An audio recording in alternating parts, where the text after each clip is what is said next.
Welcome to Man Does Tech, where I solve the problems you didn't even know you had. In this video, I will explain how to get Dragon Cannoli in regular evolution. First, you need to identify the correct base creature that can evolve into the form requiring Dragon Cannoli. This creature is often found in the starting zones, making it easy to acquire.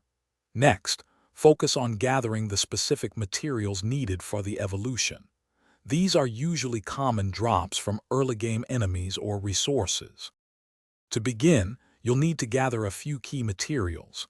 Look for forest monsters to collect 15 dragon scales. They drop quite frequently.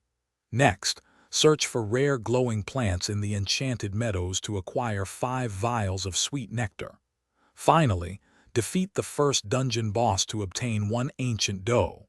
Remember, you will also need 2,000 gold coins for the crafting fee at the altar.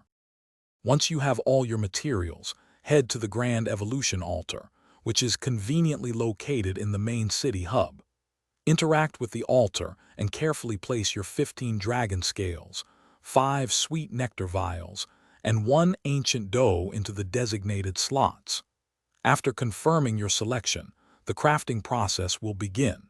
It typically takes about 45 seconds for your Dragon Cannoli to be ready. After the crafting timer finishes, simply retrieve your freshly made Dragon Cannoli from the altar. Now, navigate to your inventory and select the Dragon Cannoli, then apply it directly to your chosen base creature. You will see an immediate and satisfying evolution animation. Your creature will now possess enhanced abilities and a new form, ready for new adventures. Congratulations on your successful evolution. Thanks for watching. If you found this helpful, don't forget to like and subscribe.